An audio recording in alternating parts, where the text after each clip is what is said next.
السلام علیکم دوستو، اگر آپ کو تھانے سے فون آئے کہ آپ کے خلاف درخواست ہے، آپ تھانے آئیں تو آپ نے پولیس والے سے ایک سوال پوچھنا ہے کہ کیا آپ نے میرے خلاف ایف آئی آر درج کی ہے یا نہیں کی۔ اگر وہ کہے کہ آپ کے خلاف ایف آئی آر درج ہے تو آپ نے ہرگز تھانے نہیں جانا۔ اگر آپ وہاں گئے تو پولیس والوں نے آپ کو گرفتار کر لینا ہے۔ اس کے بعد وہ پھر آپ کو ریمانڈ پر مجسٹریٹ کے پاس پیش کریں گے۔ اس کے بعد جب ریمانڈ مکمل ہو جائے گا، 2 دن 4 دن 8 دن 14 دن تک ہوتا ہے ریمانڈ، اس کے بعد وہ آپ کو جیل بھیج دیں گے۔ ٹھیک ہے، تو یہ کام اتنا سنگین ہو جائے گا کہ آپ ٹولریٹ نہیں کر سکیں گے۔ تو اس لیے ضروری ہے کہ اگر آپ کو پولیس والے بتا دیں کہ آپ کے خلاف ایف آئی آر درج ہو چکے ہے تو آپ نے فوراً سیشن کورٹ میں آ کے اپنی ضمانت قبل از گرفتاری دائر کرنی ہے۔ اس کے بعد انٹرم حاصل کرنی ہے۔ اس کے بعد آپ نے تھانے جانا ہے اور جا کے شامل تفتیش ہونا ہے، اور وہاں پر جو تفتیشی افسر ہو اس کو جا کے آپ اپنی ساری رودات سنائیں، اپنا جو بھی معاملہ ہے اس کو وہ ڈسکس کریں۔ تفتیشی افسر آپ کا موقف بھی لے گا اور مدعی پارٹی کا موقف بھی لے گا۔ اگر وہ میرٹ پر تفتیش کرتے ہوئے آپ کو بے گناہ کر دیتا ہے تو آپ نے تاریخ پر آ کر اپنی ضمانت واپسی لے لینی ہے۔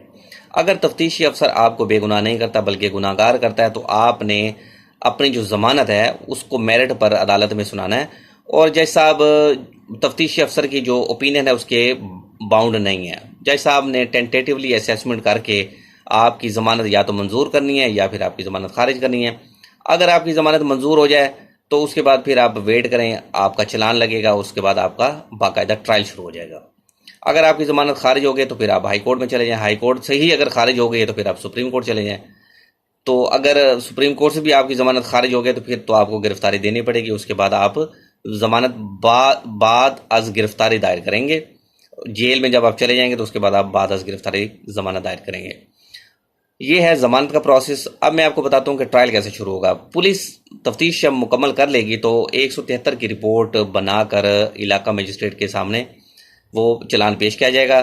اگر وہ آفینس جو جرم ہے جس کی بابت ایف آئی آر درج ہوئی، اگر میجسٹریٹ صاحب اس کو ٹرائی کر سکتے ہیں، اس کو سماعت کر سکتے ہیں، تو وہ خود اس کو اپنے پاس رکھیں گے کیس کو، اور اس کی باقاعدہ طلبی ہو جائے گی، جس میں ملزم کو بھی طلب کیا جائے گا اور مدعی پارٹی کو بھی طلب کیا جائے گا۔ اگر جج صاحب وہ خود مقدمہ نہیں سن سکتے تو پھر وہ سیشن جج صاحب کے پاس بھیج دیں گے، اور سیشن جج صاحب پھر آگے کسی ایڈیشنل سیشن جج صاحب کو وہ مقدمہ سونپ دیں گے، جس کا باقاعدہ ٹرائل شروع ہوگا، جس میں دونوں پارٹیز کو طلب کیا جائے گا۔ جب ملزم عدالت میں حاضر ہو جائے گا تو اس پر فرد جرم عائد ہوگا، اس کو کاپیز دی جائیں گی، اور اس کے بعد جو پروسیکیوشن ایویڈنس ہے اس کو طلب کیا جائے گا، مدعی کو اور گواہان کو طلب کیا جائے گا کہ وہ عدالت میں اور اپنا بیان ریکارڈ کروائیں۔ جب ان کا بیان ریکارڈ ہو جائے گا تو جو ملزم ہے اس کا وکیل اس مدعی پر اور مدعی کے گواہوں کے اوپر جرا کرے گا۔ اس کے بعد ٹرائل کنکلوڈ ہوگا اور جج اس ٹرائل کو سماعت کر کے مکمل کر کے اس پر فیصلہ دیں گے، یا تو وہ ملزم کو سزا دے دیں گے یا پھر ملزم کو باعزت بری کر دیں گے۔